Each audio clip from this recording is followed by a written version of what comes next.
بسم الله الرحمن الرحيم. الفاتحة إلى روح حبيبنا وشفينا سيدنا رسول الله صلى الله عليه وسلم وآله وأصحابه وأزواجه وإخوانه من الأنبياء والمرسلين ثم إلى أرواح مشايخنا ولآبائنا وأمهاتنا ولمن له حق علينا خصوصا مؤلف هذا الكتاب بأن الله يغفر لهم ويرحمهم ويعلي درجاتهم في الجنة وينفعنا بأسرارهم وأنوارهم وعلومهم وبركاتهم في الدين والدنيا والآخرة بسر الفاتحة. أعوذ بالله من الشيطان الرجيم. بسم الله الرحمن الرحيم.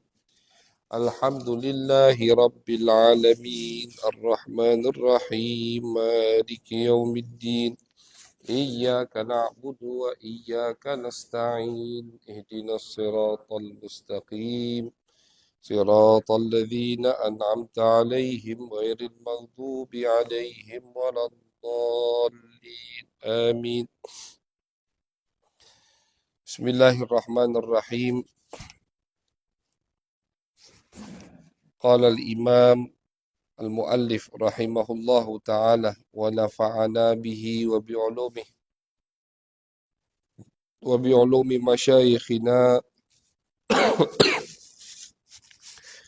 وبعلوم سائر الصالحين في الدارين آمين إلى أن قال أركان الإيمان 6 أن تؤمن بالله وملائكته وكتبه ورسله واليوم الآخر وبالقدر خيره وشره من الله تعالى. Alhamdulillah. Puji syukur kehadirat Allah Subhanahu wa taala, salawat dan salam kita haturkan kepada baginda besar Nabi Agung Nabi Muhammad sallallahu alaihi wasallam. Ma'asyiral hadirin wal hadirat, jamaah yang dirahmati oleh Allah Subhanahu wa taala. Malam hari ini kita lanjutkan kajian daripada pembacaan kitab Safinatun Najah, yang mana kita berada di bab yang menerangkan tentang rukun iman. Arkanul iman 6. Seperti yang sebelumnya kita kaji bahwasannya beliau mengatakan bersumber dari hadis baginda Nabi besar Muhammad sallallahu alaihi wasallam bahwasannya rukun iman itu ada 6. Sudah kita dengarkan rukun iman yang pertama, yaitu iman kepada Allah Subhanahu wa taala. Yang kedua, iman dengan malaikat-malaikat Allah Subhanahu wa taala. Mereka adalah makhluk yang mulia yang diciptakan oleh Allah Subhanahu wa taala, bukan laki-laki, bukan wanita, tidak maksiat, tidak pernah bermaksiat kepada Allah sama sekali.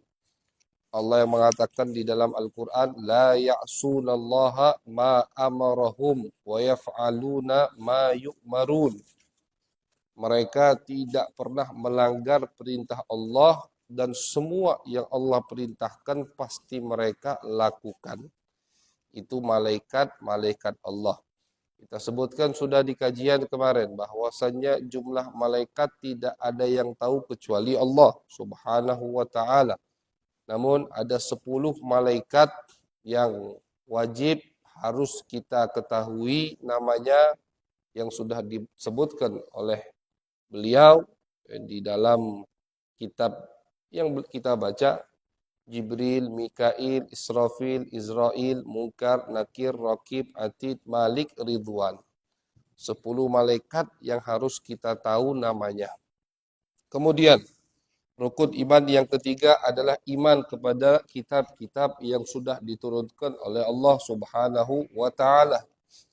Kitab yang diturunkan oleh Allah itu tidak tahu jumlahnya kecuali Allah. Akan tetapi yang disebutkan di dalam Al-Quran, tentunya yang wajib kita tahu, wajib kita hafal, ada 4 kitab. Yang pertama, yang termulia, yaitu kitab yang diturunkan kepada baginda Nabi Muhammad SAW, Al-Quranul Karim. Yang kedua adalah At-Taurat, yang diturunkan kepada Nabi Musa. Al-Injil, yang diturunkan kepada Nabi Isa. Az-Zabur, yang diturunkan kepada Nabi Dawud alaihimussalam. 4 kitab ini disebutkan di dalam Al-Quran namanya.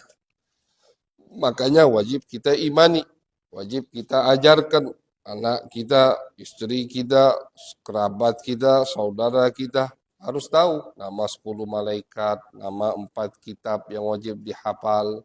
Kemudian yang keempat, rukun iman yang keempat, yaitu adalah antu'mina birusulihi. Kita harus iman kepada utusan-utusan Allah Subhanahu wa ta'ala. Ini juga yang harus diyakini dan kita imani, bahwasannya menjadi sunnatullah, Allah mengirim utusan kepada umat manusia di muka bumi ini. Itu memang sudah, dan ini termasuk bentuk atau bukti betapa adilnya Allah Subhanahu wa taala. Ya Adlu, ada nama Asmaul Husna, ya Adl, wahai zat yang maha adil. Allah itu zat yang maha adil. Kenapa Allah kirim utusan? Tidak hanya mengandalkan akal atau kemampuan berfikir setiap manusia untuk wajib iman kepada Allah, karena Allah zat yang maha adil. Bisa saja Allah tidak perlu ngutus misalkan utusan. Allah pasrahkan setiap manusia untuk iman kepada Allah melalui akal sehat mereka, melalui gaya berfikir. Jadi misalkan tidak ada utusan Allah, tapi tetap umat manusia wajib iman kepada Allah. Dengan apa? Dengan akal sehat. Dengan berfikir, an-nazar wal istidlal. Harus berfikir, alam semesta ini betapa luasnya, betapa besarnya, betapa agung, betapa indahnya. Pasti ada yang menciptakannya. Nah, harus cari siapa yang menciptakannya, begitu. Mungkin sebagian manusia bisa, sebagian kelompok bisa. Tapi kebanyakan tidak bisa. Jadi kalau Allah tidak pakai utusan, maka yang masuk surga cuma berapa kelompok? Sedikit. Kebanyakan masuk neraka. Allah tidak kirim utusan. Tapi tetap Allah wajibkan untuk iman kepadanya. Untuk ma'rifatullah. Untuk kenal dengan Allah. Tanpa ada utusan. Ini misalkan, tidak ada Nabi Adam, tidak ada Nabi Nuh, tidak ada Nabi Muhammad. Tapi tetap wajib iman kepada Allah. Melalui apa? Melalui akal sehat. Nah, makanya kata ulama, susah untuk kebanyakan orang bisa iman kepada Allah hanya menggunakan akal sehat mereka. Hanya mengandalkan otak mereka yang berpikir. Oleh karena itu, Allah Subhanahu wa taala, zat yang maha adil, tidak mewajibkan, tidak menjadikan manusia satu kelompok mukallaf wajib untuk iman kepada Allah sampai Allah kirim utusan kepadanya. Sampai ada utusan baru kelompok tersebut mukallaf. Mukallaf itu artinya diwajibkan, dibebani dengan kewajiban-kewajiban.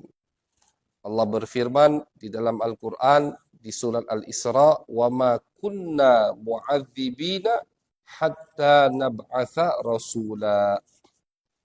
Kata Allah, kami tidak akan mengazab satu kaum sampai kami kirim utusan kepada kaum tersebut.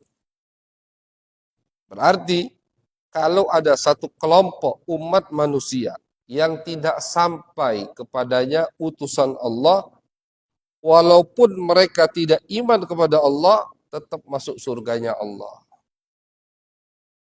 Ada satu kelompok, misalkan, sampai sekarang, Misalkan kelompok tinggal di tengah hutan, orang hutan, tidak sampai kepadanya dakwah Nabi Muhammad. Mereka juga tidak keluar. Jadi mereka tidak keluar dan tidak ada yang ke sana. Tidak pernah sama sekali mereka terdengar tentang Islam. Ya udah, mereka hidup dengan fitrahnya manusia. Buka aurat, misalkan pernikahannya campur aduk, nggak ada yang mereka sembah atau yang mereka sembah salah. Mati mereka, tetap masuk surganya Allah. Walaupun sampai detik ini ada umat seperti itu, tetap masuk surganya Allah. Dalilnya tadi, wa ma kunna mu'adzibina hatta nab'atha rasula. Tidak mungkin kami mengazab satu kaum sampai kami kirim kepadanya utusan kami. Yang tidak sampai padanya utusan Allah, baik, Allah memang tidak ngutus sama sekali Nabi pada saat itu, seperti dari zaman Nabi Isa sampai ke zaman Nabi Muhammad untuk Bani Israel. Kalau untuk Jazirah Arab dari Nabi Ismail sampai ke Nabi Muhammad. Kalau untuk Jazirah Arab, Nabi terakhir itu Nabi Ismail. Dari Nabi Ismail sampai ke Nabi Muhammad, kurun waktu lebih dari 2000 tahun, itu tidak ada utusan sama sekali ke mereka.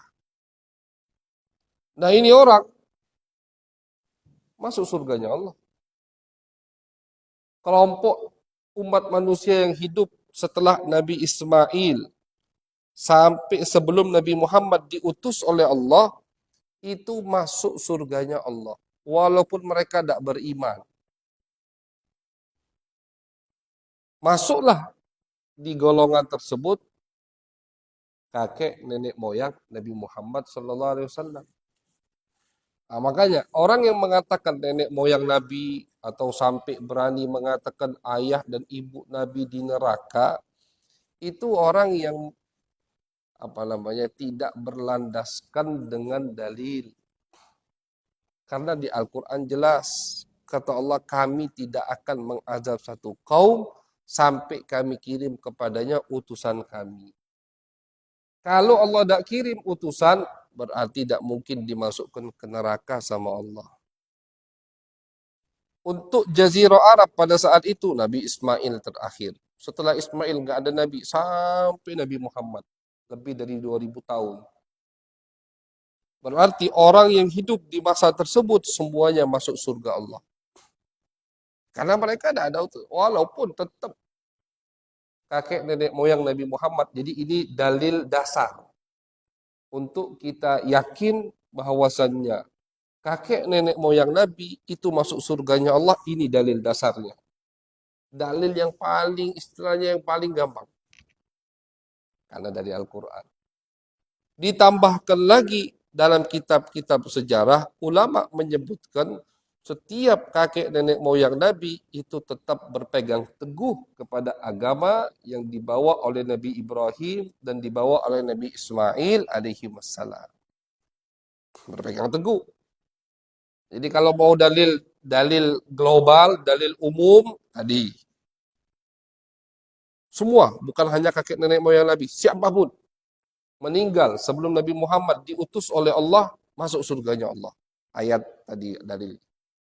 Ditambah lagi khusus untuk kakek nenek moyang Nabi Muhammad SAW, mereka di dalam kitab-kitab sejarah bukan 1, 2, 3 ulama, tapi puluhan ulama, mobil khusus ulama-ulama yang mengarang kitab-kitab sejarah luas, tebal, itu menyebutkan setiap kakek nenek moyang Nabi berpegang teguh dengan ajaran Nabi Ibrahim alaihissalam. Itu dalil kedua.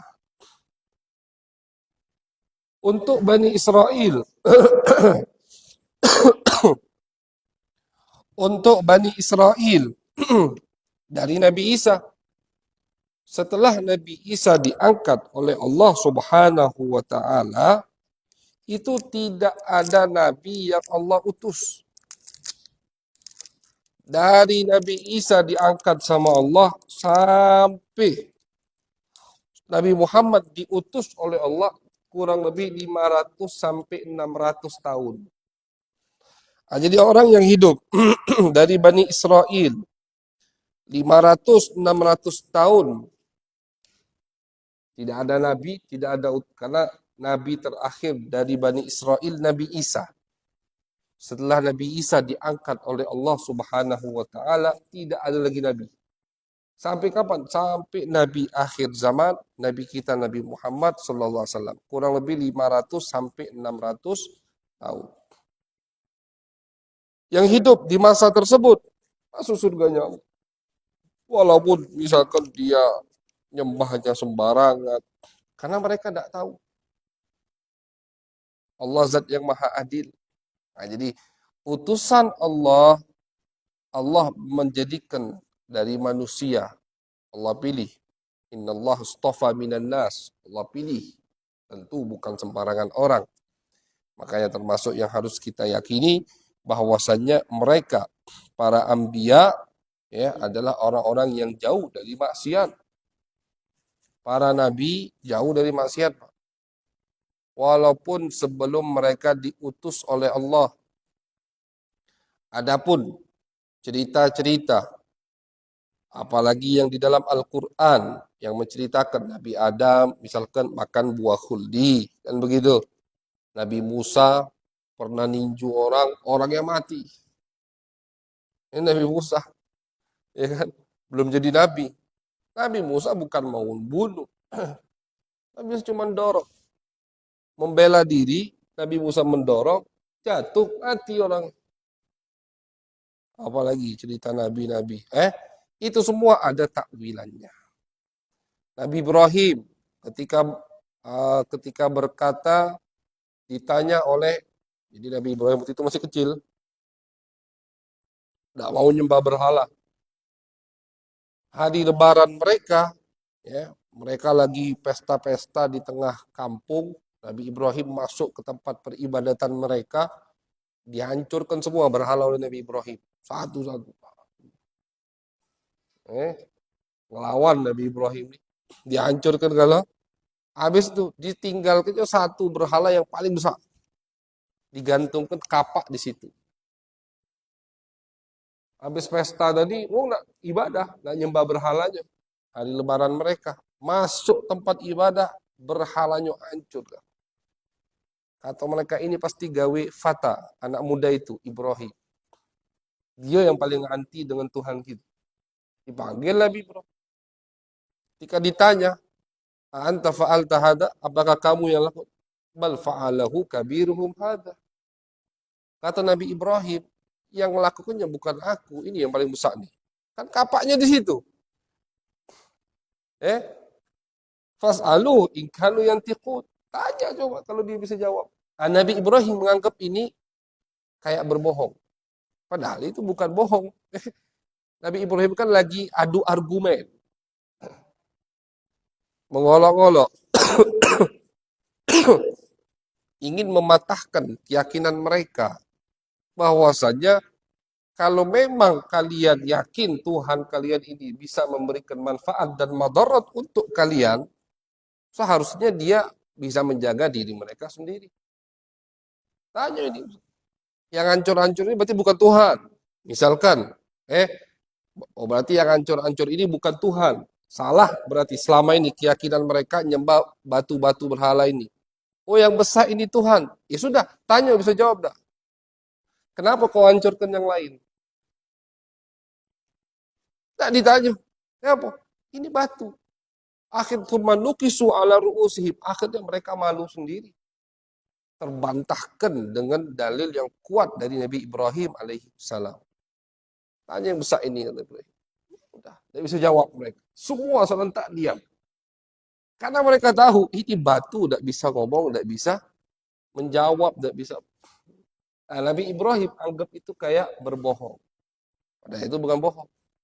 Nah, jadi kesalahan atau seakan-akan ada keteledoran yang dilakukan oleh para nabi dan diceritakan di dalam Al-Quranul Karim.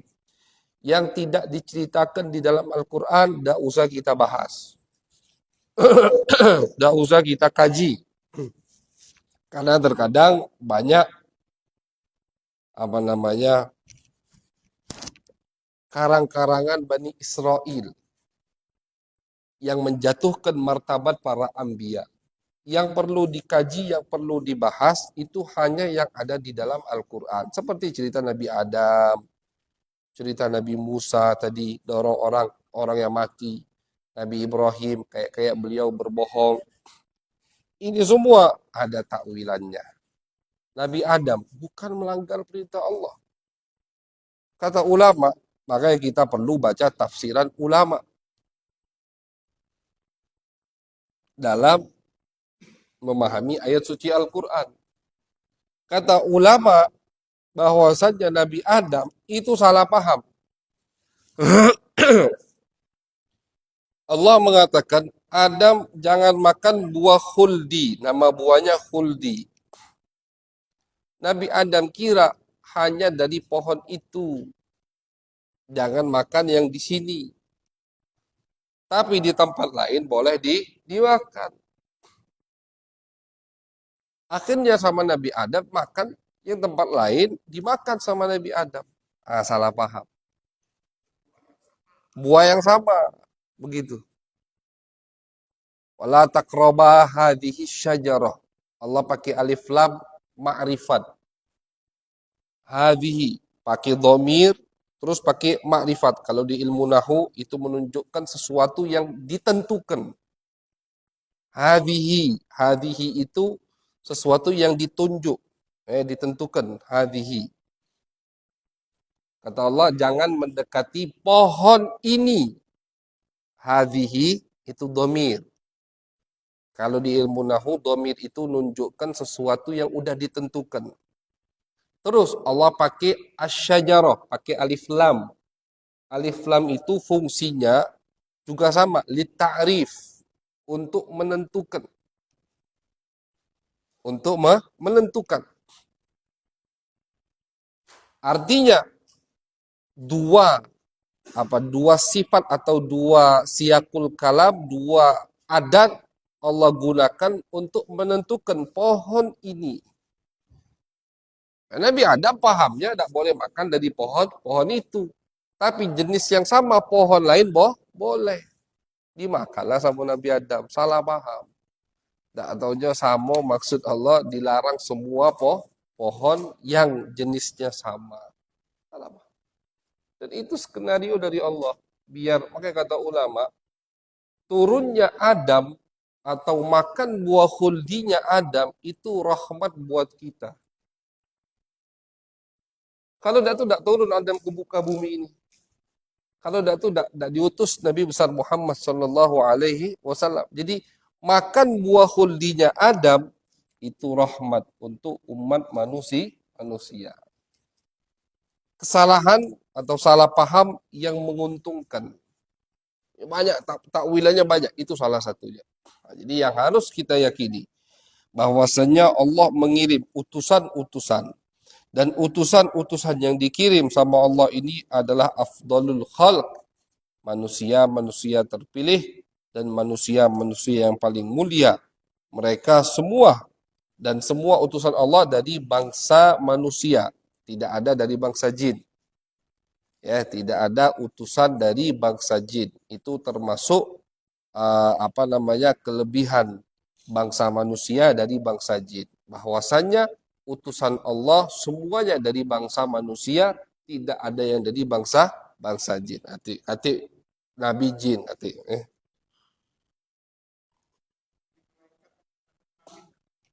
Dan hati. Makanya malaikat bukan laki-laki, bukan perempuan. Yang meyakini malaikat perempuan, na'udzubillah, bisa murtad, keluar dari agama. Yang meyakini malaikat laki-laki bisa fasik, dicap dia orang yang fasik, naudzubillah min dzalik. Jadi malaikat bukan laki-laki, bukan perempuan. Ucapan ya Allah mampu Allah mampu menciptakan bukan laki, bukan lanang, bukan betina istilahnya. Allah mampu. Nah, jadi para utusan Allah bukan dari malaikat, bukan dari bangsa jin. Kalau dari kata Allah, kalau jadi orang musyrikin Mekah ketika Nabi Muhammad diutus, termasuk alasan mereka, alasan mereka tuh memang tidak mau iman, cuman banyak alasan. Alasan mereka, kenapa bukan malaikat yang Allah utus? Kata Allah, kalau aku utus malaikat, malaikatnya pun pasti akan berpakaian seperti kalian. Artinya malaikat itu akan jadi seperti manusia. Buat apa? Dan kalau Allah utus malaikat itu utusan Allah dari malaikat, nabi atau rasul malaikat, maka tidak bisa jadi hujjah, tidak bisa jadi motivasi untuk umatnya. Oh, kamu enak, malaikat, tidak kati syahwat, tidak butuh makan minum, tidak butuh tidur, tidak merasakan capek, tidak ada hawa nafsu. Nah, supaya itu tidak kati Allah utus dari manusia. Sama seperti kita. Ya'kulu mimma ta'kulun wa yashrabu mimma tashrabun. Makan, minum sama seperti kita. Yamshi fil aswaq, jalan di pasar, sama seperti kita. Yatazawwad, nikah. Makanya utusan Allah menikah, makan, minum, mereka merasakan lapar, haus, kepanasan, kedinginan, bahkan mereka juga sakit. Cuman sakit yang tidak menjatuhkan martabat mereka. Cerita ada Nabi Ayub sakit sampai belatungan, naudzubillah, itu dusta yang beredar. Apalagi di buku-buku terjemahan. Oh, Nabi Ayub sampai belatungan, uang kabur galau. Mustahil. Keyakinan Ahlus Sunnah wal Jamaah, para anbiya boleh sakit, tapi sakit yang tidak menjatuhkan martabat mereka dan tidak membuat masyarakat lari dari mereka. Mereka kan utusan Allah.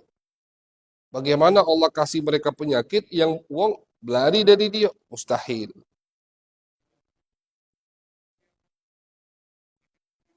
Nabi Ayub sampai belatungan bahkan. Cerita ya kalau di buku-buku terjemahan. Itu tidak betul. Tidak betul. Jadi Nabi, Rasul, boleh sakit? Boleh. Nabi Muhammad sakit, demam. Nabi Muhammad ketika jihad, berdarah, terluka, berdarah. Tubuh mereka sakit boleh. Tapi sakit yang tidak menjatuhkan martabat mereka dan tidak membuat masyarakat lari dari mereka. Sakit nular, tidak mungkin. Kusta, apalagi belang, sakit-sakit yang membuat orang lari. Mustahil para anbiya sakit seperti itu. Jadi itu termasuk dusta Bani Israel. Karang-karangan Bani Israel, dan akhirnya masuklah nyelundup ke agama Islam ini, sangat disayangkan. Jadi mereka sakit, mereka menangis, mereka bisa merasakan sedih. Nabi Yakub menangis kehilangan Yusuf. Nabi Muhammad menangis ketika putranya meninggal Ibrahim. Sama seperti manusia. Nah, jadi kalau ada yang beralasan tidak bisa beribadah atau tidak bisa menahan hawa nafsunya karena para nabi, tidak bisa. Karena nabi pun juga sama seperti kalian, kata Allah, manusia. Tapi mereka bisa menahan hawa nafsu, mereka bisa beribadah, akal mereka sama seperti kalian, walaupun jelas tingkat kecerdasannya jauh di atas kita. Jadi para anbiya harus fatonah, harus memiliki tingkat kecerdasan yang luar biasa, di atas rata-rata. Itu para anbiya.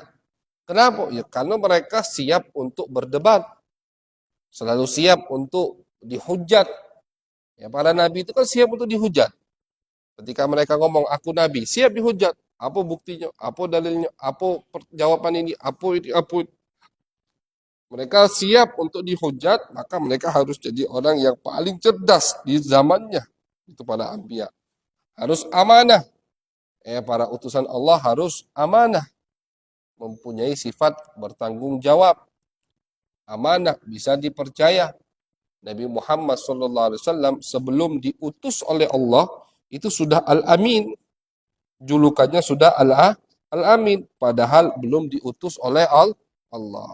Harus fatanah, harus amanah, harus sidik, harus jujur. Tidak mungkin bohong. Semua Nabi kata yang bohong. Tidak ada yang membohong. Baik sebelum mereka diutus, apalagi sudah diutus oleh Allah Subhanahu wa taala. Yang keempat harus tabligh, menyampaikan apa yang diperintahkan oleh Allah untuk disampaikan. Itu kewajiban yang harus ada pada setiap nabi. Jadi semua kewajiban, semua yang harus mereka sampaikan, pesan dari Allah mereka sudah sampaikan. Sudah mereka sampaikan semua. Pasti itu. Dan nanti ceritanya Nabi menyembunyikan yang Allah perintahkan untuk mereka sampaikan. Tidak meninggal seorang Nabi kecuali sudah selesai tugas dari Allah. Nabi Muhammad sebelum meninggal 3 bulan, 3 bulan atau 2 bulan setengah, ketika beliau lagi haji di Padang Arafat, turun ayat Al-Yauma akmaltu lakum dinakum. Hari ini, kata Allah, aku telah sempurnakan agama kalian. Artinya tugas Nabi sudah selesai. Wa atmamtu alaikum nikmati wa raditu lakumul Islam madina. Aku sempurnakan nikmatku untuk kalian dan aku ridha, aku suka, aku senang kalian mau menerima agama Islam untuk kalian yakini. Setiap nabi tidaklah meninggal dunia kecuali tugas mereka sudah selesai. Ya karena mereka rasul. Rasul itu kan artinya utusan. Utusan itu menyampaikan, habis menyampaikan balik. Makanya Sayyidina Umar ketika ayat ini turun, ketika surat Idza Jaa Nasrullah turun, menangis. Sahabat bingung, apa kau nangis Umar? Bukankah hari ini hari kemenangan? Semua Jazirah Arab bersatu di bawah komando Nabi Muhammad. Nangis Sayyidina Umar. Atau Sayyidina Umar, tidaklah sesuatu itu sempurna, kecuali akhirnya pasti akan berkurang. Maksudnya, Nabi diutus untuk menyebarkan Islam. Tidak mungkin sampai kemana-mana. Nabi manusia tidak kekal abadi. Hanya untuk Jazirah Arab. Di hayatnya Nabi. Setelah Nabi, mereka yang akan membawa Islam kemana-mana. Kan begitu.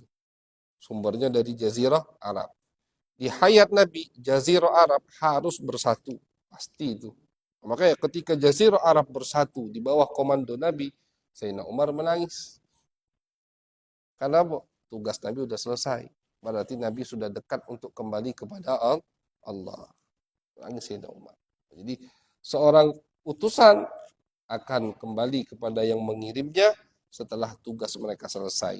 Itu adalah as-siddiq at-tabligh. Tabligh wajib menyampaikan. Itulah kurang lebih rukun iman yang keempat yang wajib kita yakini adalah iman kepada utusan-utusan Allah Subhanahu wa taala. Rukun iman yang kelima insyaallah akan kita kaji di pertemuan yang mendatang.